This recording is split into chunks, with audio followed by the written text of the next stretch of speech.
Example question paper की, तो ज़रूर देख लेना, उसका लिंक मैं नीचे प्रोवाइड कर दूँगी। सो फर्स्ट क्वेश्चन से यहाँ पे स्टार्ट करते हैं। सबसे पहले हमें बोला गया perimeter of a semicircular protector whose radius is R. तो यहाँ पे सेमी सर्कुलर प्रोटेक्टर का मतलब क्या हुआ, बेसिकली आपके पास एक सेमी सर्कुलर शेप है, this is a semicircular protector and whose radius is R. Now we have to find the perimeter of it. तो सबसे पहले आपको पता है कि सेमी सर्कुलर का पेरीमीटर कितना होता है, इट इज़ पाई आर। इस पार्ट का, ये जो सर्कुलर पार्ट है हमारा, इस पार्ट का क्या होता है, pi r, this is only pi r. अब हमें इसको भी ऐड करना पड़ेगा, ये जो हमारा पूरा डायमीटर है एक तरीके से, उसको भी ऐड करना पड़ेगा। तो अगर ये राइट साइड हमारी आर है तो लेफ़्ट साइड भी हमारी आर होगी, ऑब्वियसली दोनों तरफ से रेडियस बनेगा, तो आर और आर को इसमें ऐड कर देंगे। तो first we get pi R, second we get 2r। So right option out of this is D. Next question पे आ जाते हैं। तो यहाँ पे हमें पूछा गया probability E denotes the probability of an event E then. तो सबसे पहले ये ध्यान रखो कि हमेशा हमारी प्रोबेबिलिटी किस में लाई करती है, 0 एंड 1 में। 0 से लेकर 1 तक ही हमारी प्रोबेबिलिटी हो सकती है। सो इसमें से ऑप्शन ढूंढना थोड़ा सा मुश्किल है, तो ये ध्यान रखना कि हमारी जो प्रोबेबिलिटी होती है वो 0 के इक्वल भी हो सकती है और हमारी प्रोबेबिलिटी 1 के इक्वल भी हो सकती है। तो इक्वल टू वाला साइन भी होना चाहिए दोनों के साथ। तो मेरे को सी ऑप्शन में दोनों में ही इक्वल टू का साइन नज़र आ रहा है। 0 इज़ लेस देन और greater than, sorry, equal to P E, less than and equal to 1। So this is the right option. Next question पे चलते हैं, क्वेश्चन नंबर 23 में। तो हमें यहाँ पे दिया हुआ है एक ट्राइंगल ए बी सी है, एंगल बी इज़ 90। ओके, तो सबसे पहले हम ट्राइंगल ही बना लेते हैं और बी पे हम क्या मार्क करेंगे, 90 डिग्री। और आपके पास है ए बी सी, और ए सी की वैल्यू कितनी है आपकी, 9 सेंटीमीटर। दूसरी चीज़ आपको दिया हुआ है A D, B D is perpendicular to A C. Okay, so हमें बी डी भी बनाना है यहाँ पे। तो ये बन गया मेरा B D. B D is perpendicular to A C दिया हुआ था, इसलिए हमने एक स्ट्रेट लाइन बना दी अक्रॉस ए सी। अब उसके बाद हमें ए सी 9 सेंटीमीटर दिया है, ए डी आपको कितना दिया हुआ है, 3, ये वाला पार्ट, ये आपका 3 सेंटीमीटर है। ठीक है, अब हमें निकालना क्या है, हमें निकालना है बी डी की लेंथ। तो बी डी की लेंथ कैसे निकलेगी वो हमें देखना पड़ेगा।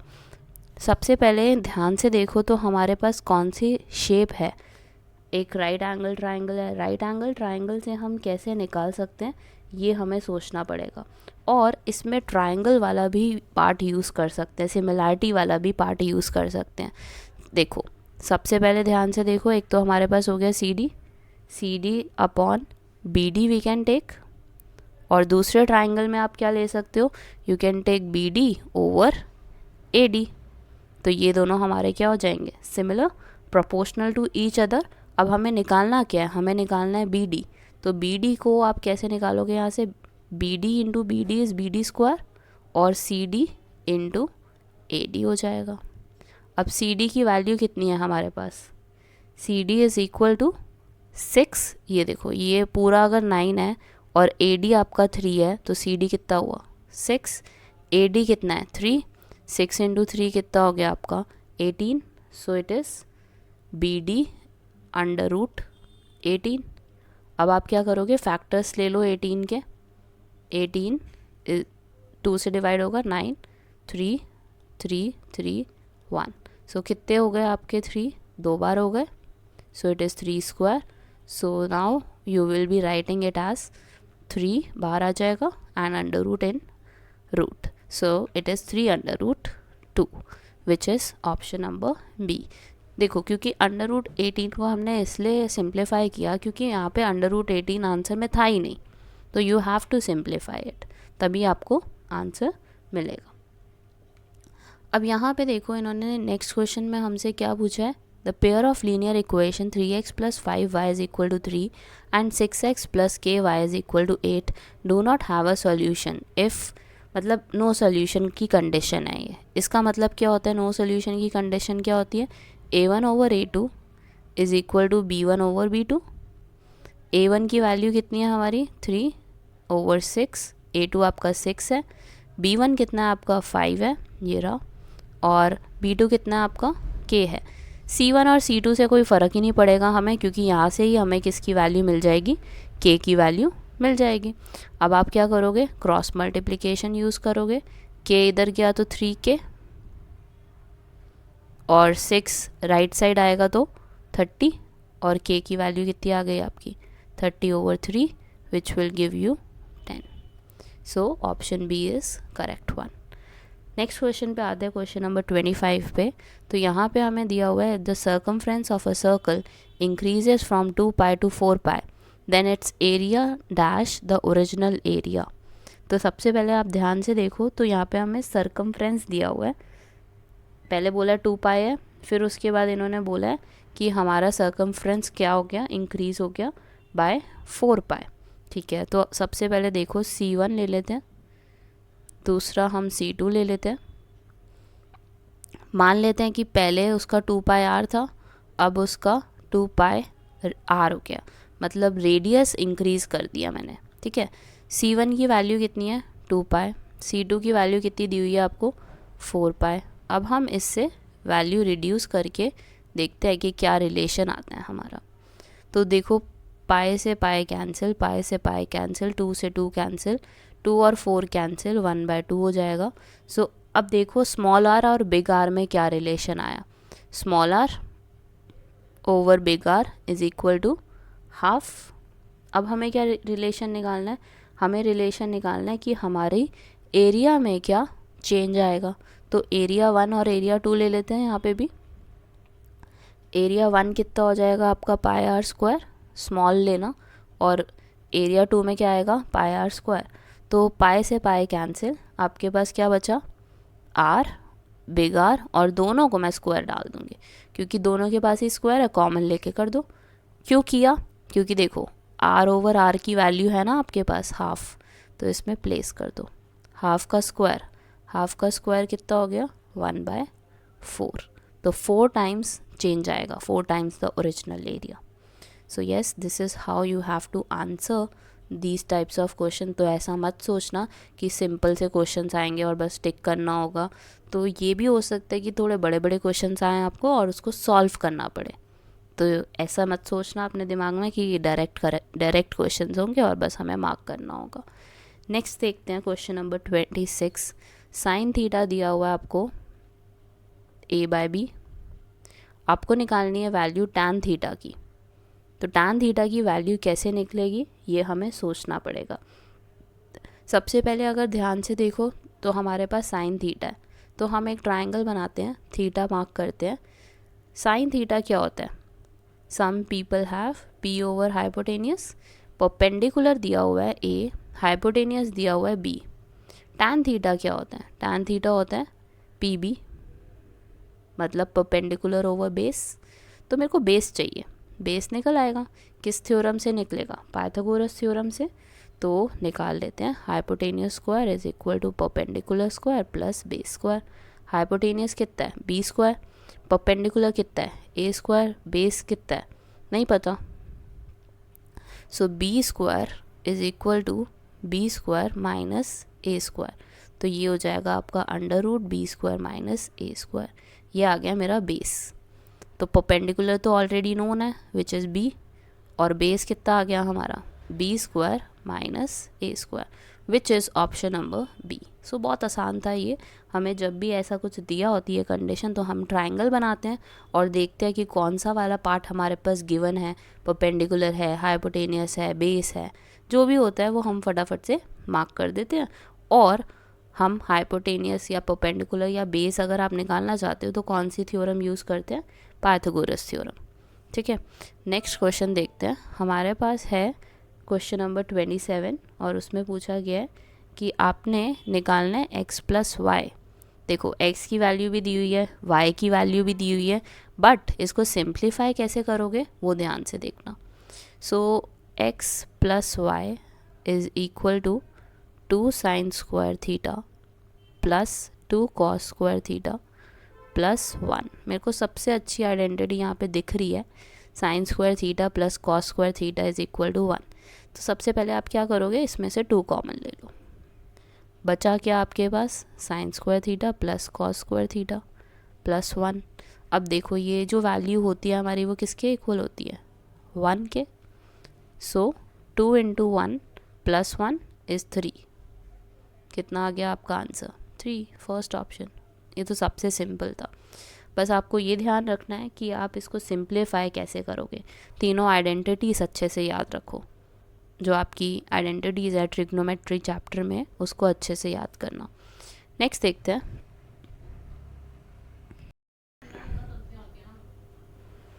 Let's start with question number 28. It says if the difference between the circumference and the radius of the circle is 37 centimetre.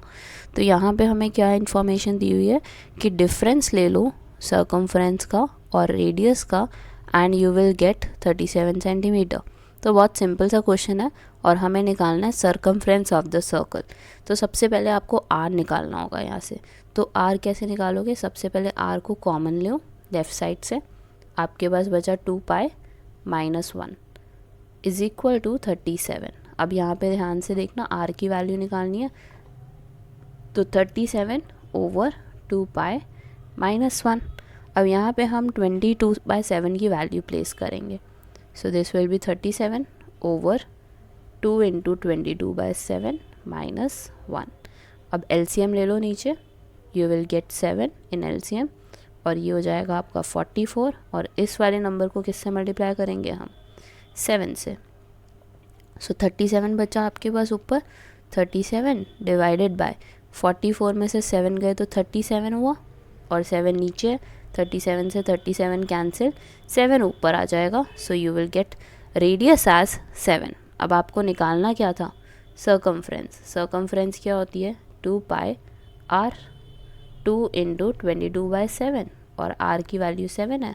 So 7 and 7 cancelled out, what is left, 44। So option B is the right answer here, right. नेक्स्ट देखते हैं, the least number that is divisible by all the numbers from 1 to 10 both inclusive. तो सबसे पहले इसमें आपको पता है क्या करना है, इसमें आपको लीस्ट नंबर दिया ना, तो आप क्या करोगे, एलसीएम निकालोगे। सबसे पहले एलसीएम ही बेसिकली निकालना है आपको, किसका, सारे नंबर्स का, 1 से लेकर 10 तक। 1 से लेकर 10 तक का नंबर्स जिसका भी एलसीएम, मतलब इन सब का एलसीएम निकालोगे। जैसे हम 1 को कैसे लिख सकते हैं, 1 इंटू 1, 2 को कैसे लिख सकते हो, 2 इंटू 1, 3 को 3 इंटू 1, 4 को 2 इंटू 2, 5 को 5 इंटू 1। तो इन सब का आपने एलसीएम लेना है और मुझे आपको आंसर बताना है कमेंट सेक्शन में कि इन सब का एलसीएम मिला के कितना आएगा, ठीक है। 1 से लेकर 10 तक बोथ इंक्लूसिव, मतलब 1 को भी काउंट करोगे और अप टू 10 तक आप एलसीएम निकालोगे। तो इसका एलसीएम निकालना और कमेंट सेक्शन में आंसर बताना 29th क्वेश्चन का। मूव करते हैं 30th क्वेश्चन पे। तो ये हर बार ये रिपीट होता है ज़्यादातर क्वेश्चन ये वाला। 3 bells ring at intervals of 4, 7 and 14 minutes. All 3 rang at 6 AM. When will they ring together again? मतलब 6 बजे तो वो साथ में रैंग की थी, अब हमें बताना है कि नेक्स्ट टाइम कब फिर से रैंग करेंगी एक साथ। तो आप इसका मतलब क्या निकालोगे, इसका एलसीएम। एलसीएम निकालोगे 4, 7 और 14 का, तो 2, दिस विल बी 2 आ जाएगा यहाँ पे, 7 as it is, this will be 7 as well, फिर से 2, this will give you 1, 7, so we'll divide it by 7 again, so 1, 1 and 1, so you get your answer as 4 into 7. 4 into 7 is 28, so LCM is 28। इसका मतलब 6:28 AM पे दोबारा से आपकी bell ring करेगी। so this is option number C। 31 question देखते हैं। so here it says what is the age of father if the sum of ages of a father and his son is in years is 65, twice the difference of their ages in years is 50। तो यहाँ पे हमें father की as नहीं दी हुई, सन की as नहीं दी हुई, so we have to let it. So let's say कि फादर एज भी x, सन एज भी y, और अब सबसे पहले हम कोशिश करेंगे इक्वेशंस बनाने की। तो यहाँ पे दिया हुआ था sum of ages of father and his son is 65, तो x प्लस वाई कितना हो गया 65। नेक्स्ट आपका क्या हो गया, आपको बोला जा रहा है twice the difference of their ages in years is 50, तो इसका मतलब twice of x minus Y is equal to 50। तो यहाँ पे आप देख सकते हो ध्यान से कि हमारे पास दो इक्वेशंस आ गई हैं। So this will give me x minus Y is equal to 50/2। 50/2 कितना हो जाएगा 25। तो हमारे पास दो वैल्यूज़ आ गई, एक आ गई x plus Y is equal to 65, दूसरी आ गई आपके पास x minus Y is equal to 25। So y से y cancel because one is in plus and one is in negative, so you get 2x is equal to 65 और 25 को add कर दो, so this will give you 90। So 2x is equal to 90 will give you x as 45। So as of father is 45 years. Next question देखो और ध्यान से सुनना, ये वाला क्वेश्चन बहुत इंपॉर्टेंट है आपका, क्वेश्चन नंबर 32। तो यहाँ पे आपको क्या दिया हुआ, tan theta cosec theta whole square minus sine theta sec theta whole square. इसका मतलब क्या हुआ कि दोनों के ऊपर ही स्क्वायर आएगा, tan square theta cosec square theta minus sine square theta sec square theta. अब आपको ये सोचना होगा कि हम इसमें चेंज क्या करें जिससे कि हमारी वैल्यू रिड्यूस हो सके। तो हम कोशिश करते हैं इसको रिड्यूस करने की। टैन का फॉर्मूला क्या होता है, साइन ओवर कॉस, और कॉसेक को आप साइन की टर्म्स में कैसे लिख सकते हो, 1/sin, रेसिप्रोकल होता है ना ये इसका। So it will be sine theta, sine square आएगा cos square theta into 1/sin square theta minus sine square theta को एज इट इज़ रखते हैं। सेक स्क्वायर थीटा को कैसे आप लिख सकते हो, it is 1/cos square theta, यही होता है, यही हमने पढ़ा है शुरू से, sign square theta into 1/cos square theta हो गया। अब देखो हमारी फर्स्ट वाली वैल्यूज़ में से क्या कैंसिल हो सकता है, ये और ये, सेकंड में से कुछ कैंसिल नहीं हो सकता, तो हमारे पास बचा क्या, 1/cos square theta minus sine square theta over cos square theta. तो एलसीएम तो हमारे पास कितना आ गया, cos स्क्वायर थीटा, और ऊपर क्या बचा, 1 minus sine square theta. And what is 1 minus sine square theta, it is cos square theta over cos square theta. तो ये कैंसिल हो गया and you get 1 as answer. तो आपके पास 1 आंसर आ गया, C option is correct. Next question पे चलते हैं। सो 33 क्वेश्चन बोलता है the perimeter of two similar triangles are 26 and 39 centimetre, the ratio of their areas will be. तो इसका एक फॉर्मूला होता है कि हमारा जो एरिया होता है, area of first triangle, area of second triangle is equal to perimeter of first triangle का square and perimeter of second का square. So basically it is like 26/39 whole square, क्योंकि दोनों के ऊपर ही स्क्वायर है। अब ये सोचो कि हम इस वैल्यू को रिड्यूस कैसे कर सकते हैं 26 और 39 को। तो ये हो जाएगा आपका 13 × 2 और ये हो जाएगा आपका 13 × 3। सो दिस विल बी 2/3 का होल स्क्वायर। तो कितना हो गया ये 4, 2 का स्क्वायर इज़ 4, 3 का square is 9। So your answer to this is 4/9। ठीक है, अब इसी तरह नेक्स्ट क्वेश्चन पे चलते हैं। So we have there are 20 vehicle cars and motorcycles in a parking area. If there are 56 wheels together, how many cars are there? So यहाँ पे हमें अपनी इंफॉर्मेशन को क्या करना पड़ेगा, in terms of x and y लिखना पड़ेगा।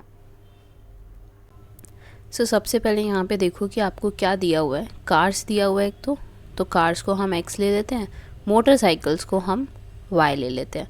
और सबसे पहले देखो फर्स्ट कंडीशन क्या है कि टोटल नंबर कितने हैं हमारे पास 20, सो x + y = 20। अब नेक्स्ट इन्फॉर्मेशन में आपको क्या दिया हुआ है that if there are 56 wheels together how many cars are there. तो इसको हम लीनियर इक्वेशन में कैसे सॉल्व करेंगे? It will be 4 times of x plus 2 times of y is equal to 56। अब हमें क्या करना है, इसे ऐसा क्यों लिखा वो देखो। सबसे पहले तो 4x क्यों लिखा, क्योंकि हमें पता है कि कार्स में 4 टायर्स होते हैं और मोटरसाइकिल में 2 टायर्स होते हैं। So that's why the equation. अब आपको क्या करना है, इन दोनों इक्वेशंस को सॉल्व करना है। सब्स्टिट्यूशन मेथड यूज़ कर सकते हो, एलिमिनेशन मेथड यूज़ कर सकते हो, जौन सा भी करना चाहो सॉल्व करो और आंसर कमेंट सेक्शन में बताना कि कितनी कार्स हैं। आपको निकालना क्या है, x। ठीक है, 34th क्वेश्चन आप करोगे और कमेंट सेक्शन में आंसर ज़रूर करना। 35th क्वेश्चन पे आते हैं। तो यहाँ पे दिया हुआ है a man goes 15 metre due west and then 8 metre due north. तो सबसे पहले वो कहाँ जा रहे हैं, वेस्ट की तरफ। कितना गया, 15 मीटर। अब ऊपर कितना जा रहा है वो, यहाँ से 8 मीटर। और उन्होंने बोला how far is he from the starting point, यहाँ से यहाँ तक वो पहुँचा है। तो वो ये डिस्टेंस मांग रहे हैं हमसे। तो आप देख सकते हो ये ट्राइंगल बन रहा है, एक राइट एंगल ट्राइंगल बन रहा है। So we can use Pythagoras theorem. तो पाइथागोरस थ्योरम यूज़ करते हैं and will try to find the answer. 8 square plus 15 square, 8 square हो गया 64, 15 स्क्वायर हो गया 225। सो 64 प्लस 225 हो गया आपका 9 8 देन 289। सो इसका अंडर रूट कितना हो जाएगा आपका, it will be 17। So your answer to this is 17 metre, which is option number C. Let's now move to question number 36. So it says what is the length of an altitude of an equilateral triangle of side 8 centimeter. So we have equilateral triangle. Equilateral triangle का मतलब क्या होता है, that सारी sides same है, each side measures 8 centimeter each and length is not there. Length हमें निकालनी है। सो ये 8 सेंटीमीटर है तो इसका हाफ कितना हो जाएगा, इट विल बी 4। और ये देखो आप एक राइट एंगल ट्राइंगल बन रहा है। सो इसका नाम कर देते हैं, नाम लिख देते हैं ABC। So in triangle ABC we can apply Pythagoras theorem. So Pythagoras theorem कैसे अप्लाई करोगे, hypotenuse is 8 square, base is 4 square, perpendicular is L square. So you will get the value of L square as 64 minus 16. So 64 minus 16 is 48. So 48 is equal to L square. अब आप 48 की value निकाल सकते हो by factorizing it. So you will get the value of it as 24 here, 2 here, 12 here, 6 here, 2 here, 3 here, 1 here. सो 2 का pair बन गया, 2 का पेयर बन गया और एक 3 बच गया। So you will write under root 3 और 2 बाहर आ गए तो कितना हो गया, 4। So you get the value of L as 4 under root 3 centimetre, right. Question number 37 करते हैं। अब हमारे पास है if the letter of the word Ramanujan are put in a box and 1 letter is drawn at random, the probability that the letter is A। Letter क्या होना चाहिए आपका, A होना चाहिए। तो सबसे पहले आप देखोगे कि टोटल लेटर्स कितने हैं इसमें, तो काउंट करो सबसे पहले कि टोटल लेटर्स कितने हैं आपके, 1 2 3 4 5 6 7 8 9। टोटल लेटर्स हो गए आपके 9। अब हम देखेंगे कि A कितनी बार रिपीट हो रहा है। तो A अगर आप ध्यान से देखो तो 3 बार रिपीट हो रहा है। सो A इज़ 3। तो प्रोबेबिलिटी कितनी हो गई A आने की, 3/9। टोटल नीचे आ जाता है तो ये रिड्यूस करके कितना आ जाएगा आपका, 1/3, विच इज़ ऑप्शन नंबर D। अब इसी तरह 38th क्वेश्चन देखते हैं। 38th क्वेश्चन में क्या है आपका, area of a sector of a circle is 1/6 to the area of circle. ये आपको गिवन है। देन आपको दिया हुआ है find the degree measures of its minor arc. Minor arc हमें निकालना है, ठीक है। तो सबसे पहले हम इस इंफॉर्मेशन को यूज़ करेंगे। Area of sector of a circle क्या होता है, area of sector of a circle, θ/360 into πr² is equal to 1/6 into πr²। So now we can cancel some of the numbers here which are same on both the side. तो πr² दोनों तरफ है आपका और 6 और 360 को भी हम रिड्यूस कर सकते हैं. So this will B 60 degree. तो theta over 60 degree is equal to 1. So you will get theta as 60 degree. So आपका आंसर क्या हो जाएगा 60 degree. So this is how you can find. आपको एक रिलेशन दिया गया है, आपने उसको रिड्यूस किया और आपकी वैल्यू कितनी आ गई theta as 60. Now moving to next question. It says a vertical stick 20 meter long cast a shadow of 10 meter long on the ground. At the same time, a tower cast a shadow of 50 meter long. What is the height of the tower? तो यहाँ पे दो चीज़ों का relation दिया हुआ है हमें. एक तो हमें बोला गया है we have a height of vertical stick, we have a shadow of vertical stick, और दूसरी तरफ हमें क्या दिया हुआ है हाइट ऑफ टार और दूसरा shadow of tar.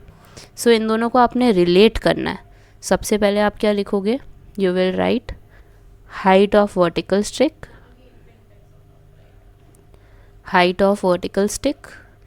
Over shadow is equal to height of tower, क्योंकि टावर भी उसी टाइम पे बना रहा है, ठीक है, height of tar and shadow of it. So height of vertical stick is what 20 over 10, and height of tower is it is not there, right? It is not there, height of tower is not there, and shadow दिया हुआ है 50. So what I can do is let me just rewrite this, visible नहीं है.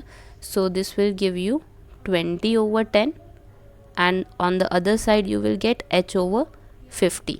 अब 50 को इधर ले जाओगे so क्या हो जाएगा h is equal to 50 into 20 and 10 is on denominator. So 0 0 cancel, 5 into 2 कितना होता है 10. So you will get 100 meter. 50 into 2 कितना हो गया 100 meter. अब this is your answer, D part is your answer. Now we'll be moving to question number 40. 40 में हमारे पास दो equations है. So question number 40 में हमें ये दिया हुआ है कि हमारे पास इक्वेशन में फर्स्ट इक्वेशन में 37x है और सेकंड इक्वेशन में हमारे पास 37y है.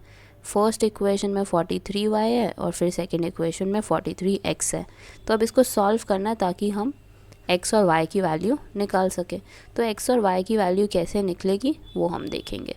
सबसे पहले हमें दिया हुआ 37x plus 43y is equal to 123 और सेकेंड इक्वेशन है हमारी 43x plus 37y is equal to 117. अब आप क्या करोगे, you will add these two equation. इसका एक तरीका होता है सॉल्व करने का जब भी ऐसी कोई इक्वेशंस आती हैं. So what you can do, first aid 1 and 2. 37 और 43 ऐड किया तो कितना हो गया 80x. सेम यहाँ पे भी होगा 80y इज़ इक्वल टू ये हो गया 240.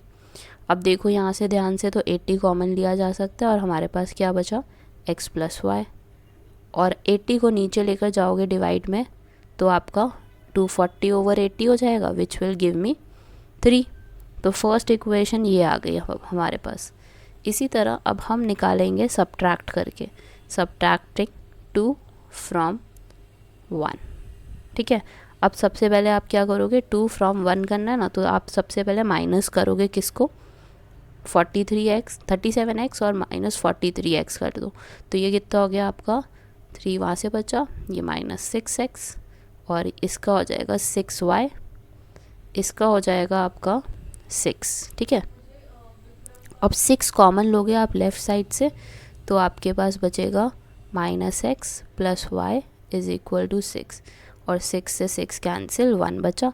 अब आपके पास सेकेंड इक्वेशन क्या आ गई, minus x plus Y is equal to 1. So this is your B part. अब हम इसको सॉल्व कर सकते हैं आसानी से. कैसे करोगे, एलिमिनेशन मेथड से कर देते हैं. X plus Y is equal to 3 minus x plus Y is equal to 1. तो आपकी ये वैल्यू कैंसिल, ये दोनों ऐड, 3 + 1 ऐड 4, y की value is 4/2 which is 2.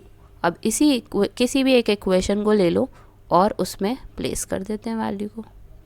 So x as it is, y is 2, 3 as it is. So x की value is 3 - 2 which is x as 1.